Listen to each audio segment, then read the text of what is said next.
Waste Bengal और बांग्लादेश ये करीब हमसाए नहीं होते हैं, हमसायों की तरह रहते हैं। तो बिल्कुल। तारीख अपने आप को दोहरा रही है कि बांग्लादेश से लोग इस वजह से निकले हैं और वेस्ट बंगाल गए हैं। अभी उनकी तादाद बहुत कम है, लेकिन ममता बनर्जी जो कि वेस्ट बंगाल की चीफ मिनिस्टर हैं, उसकी बात ने खुलबुली एक दफ़ा मचा दी है। बिल्कुल। उसने कहा कि जैसे आपने नहीं कहा कि क्या बाजू खुले किए थे जी, जी, आपने। जी। हाँ, ममता बनर्जी ने कहा कि वेस्ट बंगाल की हुकूमत की तरफ से हर चीज़ खुली है। अगर ये आना चाहें, आ सकते हैं। आ सकते हैं, यहाँ रहना चाहें, रह सकते हैं, इनका हम ख्याल रखेंगे। कुंडी मत खड़काओ, सीधा आ जाओ। अच्छा, ये मुझे नहीं पता था कि ये कहा है, ये आपको पता होगा। ठीक ये है। मुझे नहीं, मेरे इल्म में ये बात नहीं आई। तो उसके बाद ये हुआ कि बांग्लादेश की हुकूमत जो हसीना वाजिद की हुकूमत है, गुस्से में आ गई, बिफर गई। उन्होंने डिसप्लेयर अपना कन्वे किया। किसको कन्वे किया? नरेंद्र मोदी को। नरेंद्र मोदी की हुकूमत को। उन्होंने कहा ये आपकी मुख्यमंत्री है और ये वेस्ट बंगाल की चीफ मिनिस्टर है। ये कोई प्रधानमंत्री या वजीर आजम नहीं है कि इंडिया की वजीर आजम हो तो चलो वो बात करता है। बड़ी अजीब सी इसने बात की है। क्या इंटरनेशनल अफेयर आ जाते हैं। तो ये आप जरा इसको जरा हम डिसप्लेयर कह रहे हैं, उन्होंने डिसप्लेयर कन्वे किया और नरेंद्र मोदी की हुकूमत ने अपना झाड़ नहीं होती, झाड़ पाती, माय उन्होंने प्रोड्यूसर भी ममता करती रहती हैं। बनर्जी को झाड़ पिला दी कि तुम क्या अपने मामलात को देखो, तुम सेंटर नहीं हो, सेंटर में हम लोग बैठे हैं। ये देखें वो लेटर जो कि बांग्लादेश की फॉरेन मिनिस्ट्री ने लेटर कन्वे किया है नरेंद्र मोदी की हुकूमत को कि जनाब ये अपनी वेस्ट बंगाल दी मुख्यमंत्री ने समझाओ। आगे से ममता बनर्जी वो भी बिफरी हुई। अच्छा, उन्होंने आगे से और रिटेलिएट किया। हिट बैक नहीं होता, ठीक अंग्रेजी है। का लफ्ज इस्तेमाल होता है हिट जी, बैक। जी। जो लिखा हुआ था, मैंने जो पढ़ा है उसमें है हिट बैक, बैक हिट। हम्म। उन्होंने क्या आराम से बैठो, जवाबी कार्रवाई। नरेंद्र मोदी को कहा आराम से बैठो। आपस में उनकी पहले से नहीं ना बनती, हम्म। मुखालिफ कैंप के हैं ना। ममता बनर्जी इंडियन ब्लॉक में है जो कि नरेंद्र मोदी का एनडीए का जो इत्तेहाद बना हुआ उसके मुखालिफ है। तो उनकी आपस में पहले से नहीं बनती और इस मौके ने उसमें जलती का तेल का काम किया। यही लफ्ज होता है, जलती पर तेल का हाँ काम जी, हाँ किया। जी, हाँ जी। एडिंग फ्यूल टू द उन्होंने फायर। क्या, मुझे मत समझाओ, मैं 7 मरतबा मैं इलेक्शन जीत जीत चुकी हूँ चुकी हूँ।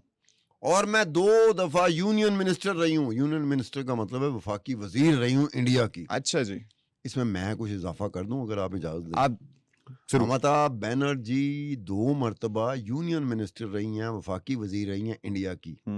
और 1 मरतबा, इंटरेस्टिंग बात यह है कि 1 मरतबा कांग्रेस की हुकूमत थी और दूसरी मरतबा बीजेपी की हुकूमत थी।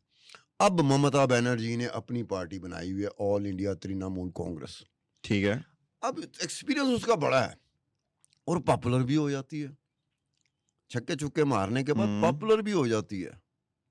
तो उसने कहा मुझे ना समझाओ, एक्सटर्नल अफेयर मिनिस्ट्री मुझे पता है कि वो क्या चक्कर चलाती है।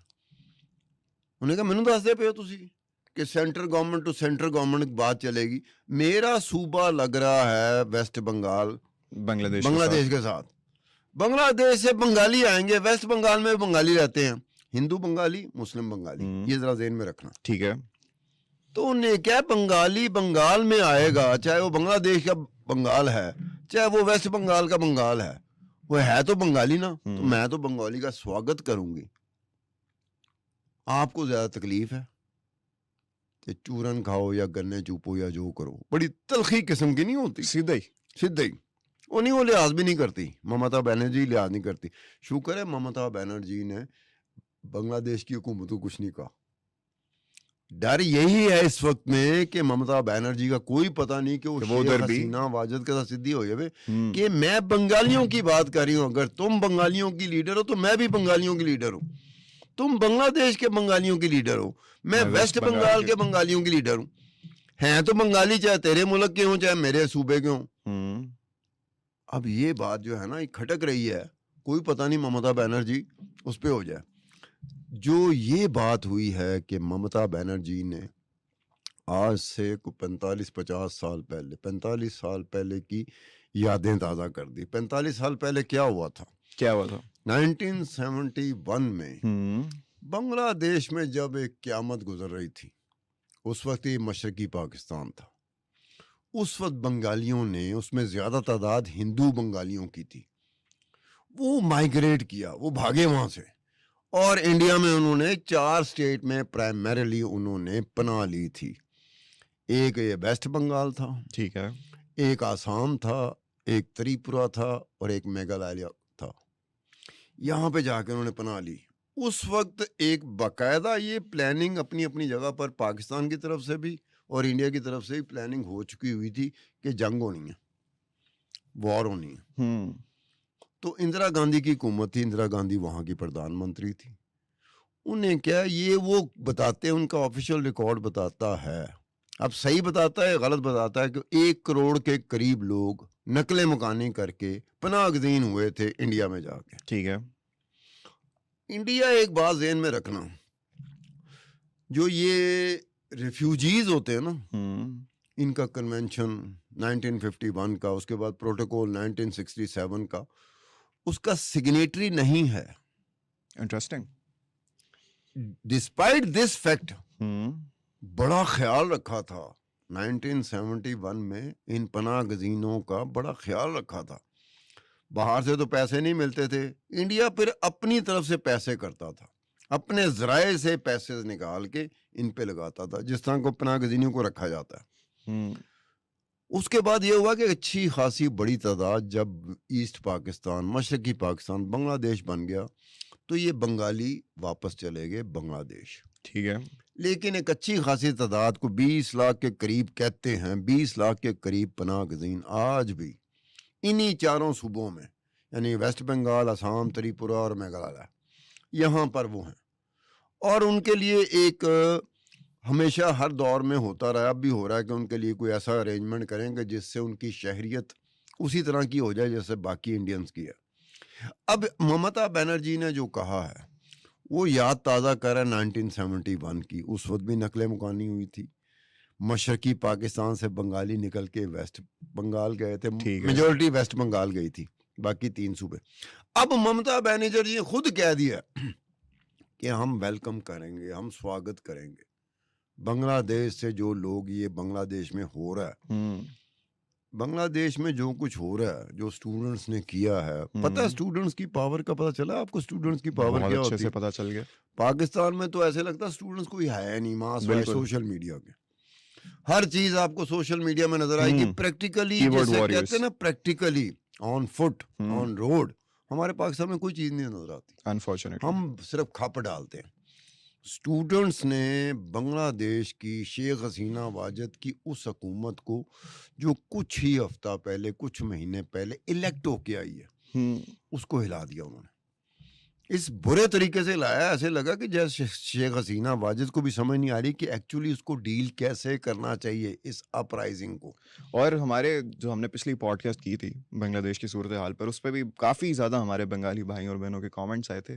उनको देख के भी पूरा ये पता लगता है कि they are still not happy at all with Sheikh Hasina and they are demanding कि इनकी गवर्नमेंट जाए। अब ऐसी सूरत हाल में जब आपके पड़ोसी मुल्क से ऐसी स्टेटमेंट्स आती हैं, तो फिर वो आपको नेशनल अफेयर्स को इफेक्ट तो करेंगी ना।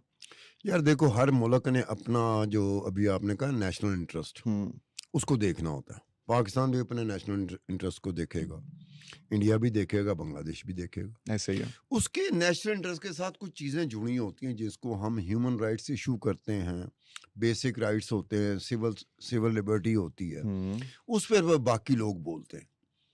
बांग्लादेश की अपनी हुकूमत है, बांग्लादेश की हुकूमत वही हुकूमत है जिसको बांग्लादेश के रहने वालों ने इलेक्ट किया, वोट डाले हैं उसको, अवामी लीग को वोट पड़े हैं, शेख हसीना वाजिद को वोट पड़े हैं, तभी तो वो वज़ीर आज़म बनी है और मुसलसल बन रही है। सो उसने रिकॉर्ड तोड़ दिए हैं सारे, बांग्लादेश के सारे रिकॉर्ड तोड़ दिए हैं।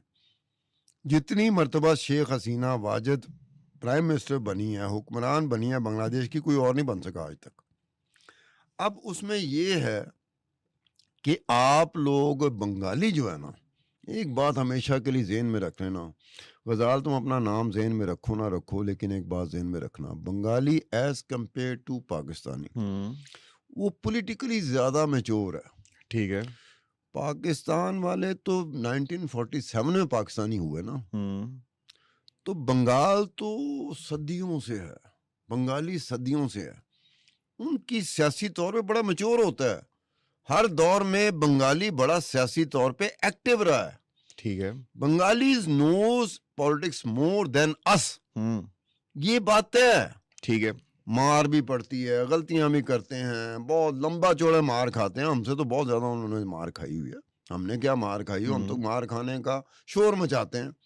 मार हमें नहीं पड़ी होती, लेकिन हम मार खाने का शोर मचा रहे रोना हैं। धोना वो मार खाते हैं। देखो स्टूडेंट्स ने शेख हसीना वाजद उसकी हुकूमत को ला दिया। अब तुम बता रहे थे मुझे कि 11 दिन के बाद 11 दिन के बाद आज जरा इंटरनेट उन्होंने वापस बहाल किया। वापस बहाल किया। स्टूडेंट लीडर जो थे सारे, उनको अच्छे खासों को अरेस्ट भी किया। अब तुम देखो स्टूडेंट्स लीडर, बात बार बार एक हो रही है कि इधर स्टूडेंट, ये लफ्ज हमारे बार बार मुल्क आ रहा है। में खप पड़ती है, बस ये हो जाएगा वो हो जाएगा। मैं गली सड़क सोशल में, मीडिया पे जाके बस कीबोर्ड आपको वॉरियर्स नजर आएंगे। ठा, वो ठा, तो ठा, उधर ही ठा। नजर आएंगे। जब मैं सड़क पे निकलता हूँ, जब बाहर निकलता हूँ, मुझे कोई सन्नाटा। बंदा नजर आ। बांग्लादेश में ये कर्फ्यू क्यों लग गया? कितना अरसा कर्फ्यू लगा? और मेरे ख्याल में मुझे जाके चेक करने पर कि लॉन्गेस्ट एवर पीरियड था कर्फ्यू का। कर्फ्यू इम्पोज कर दिया गया। कर्फ्यू लगने का मतलब ये सन्नाटा, यानी कि हुकूमत डरी होती है। हुकूमत डरी होती है और कर्फ्यू जब लगता है तो लोगों को डराया जाता है। सर उन्होंने बैंक्स ओपन कर दिए, लेकिन कर्फ्यू नहीं उन्होंने खत्म किया था। तब भी कर्फ्यू था। मैं वही कहता हूँ कि कर्फ्यू का मतलब ये होता है कि हुकूमत डर गई है। बिल्कुल। और हुकूमत डर गई का मतलब क्या होता है? कि उसका मतलब ये है कि लोग डर जाएं। लास्ट रिजॉर्ट उनका होता है कर्फ्यू लगा दो। अब कर्फ्यू पाकिस्तान में लगे ना, खुदाई कसम मैं आराम से बैठा रहूंगा कि यार ये पाकिस्तान जिस तरह का मुल्क है, इसमें कर्फ्यू लग गया, कड़ी नवी गल है। लेकिन किसी जमहूरी मुल्क में जहाँ जमहूरियत मुसलसल प्रिवेल कर रही हो, वहाँ कर्फ्यू लग जाए तो मेरी तरह का बंदा परेशान हो जाता है कि यार वहाँ क्यों कर्फ्यू लगा? वहाँ तो जमहूरियत भी है, डेमोक्रेसी भी है, लोग अपना अपना इजहार करते हैं। किसकी तरफ जाना है, किसकी तरफ नहीं जाना, ये उसका उनका है, ये उनकी मर्जी है। हमारे यहाँ तो होता है, हम कई दफ़ा देखते हैं कि हमारा किबला भी बदला होता है, हमारा काबा भी बदला होता है, हमारी मस्जिद भी बदली होती है सियासत में, जमहूरियत में। हमारे पे उस तरह से लोग, दुनिया भी ट्रस्ट नहीं करती जमहूरी हवाले से, जमहूरी रवैये के हवाले से। लेकिन बांग्लादेश का ये कि शेख हसीना वाजद यहाँ तक चली गई कि उसने पहाड़ तोड़ दिए मसलन। अगर हम यहाँ से देखें ना, अपनी ऐनक लगाएं, अब बताओ 150 बंदा स्टूडेंट, 150 लोग मारे गए हैं। कितने मारे गए हैं बताओ आपकी फिगर? एटलीस्ट 150। 150 बंदा मारे जाने का Recorded. मतलब क्या होता है? शॉर्टेस्ट पीरियड में, शॉर्टेस्ट पॉसिबल पीरियड में इतने ज्यादा बंदों को मारे जाओ। यहाँ तो एक बंदा गाड़ी राह चलती गाड़ी के नीचे आ गया, पार्टी ने शोर मचा दिया, हमारा बंदा था, हुकूमत ने मारा है, पुलिस ने मारा है, रेंजर्स ने मारा है। अब अंदाजा करो, उधर 150 बंदा मरा है। हमारे यहाँ एक बंदा मरता है ना तो हम किसी तरह कोशिश करते हैं कि जी ये हमारी वजह से, जलसे जुलूस की वजह से, मुजाहरे की वजह से मरा। हमारे यहाँ तो काल पड़ा होता है कि असि मिन्नतां कर रहे होने यार कोई 2 बंदे चाहिए दिन। यार वहाँ मिन्नत की जरूरत नहीं होती, वहाँ खुद लोग सड़क पर आते हैं। उनको नहीं पता गोली चल रही है, उनको नहीं पता गोली चलाने वाला लॉ एनफोर्समेंट एजेंसीज है, उनको नहीं पता चलता कि गोली चलाने वाली पुलिस है, उनको नहीं पता चलता गोली चलाने वाली फौज है या गोली चलाने वाली रेंजर है। उनको नहीं पता, उनको पता होता है, वो गोली खाते हैं। क्यों? वो सियासी तौर पे बहुत मैच्योर हो चुके हैं। जहाँ पे जरूरत होती है वो कुर्बानियां देते हैं। हमारे यहाँ नहीं कि सोशल मीडिया पे खप पाई रखो बस।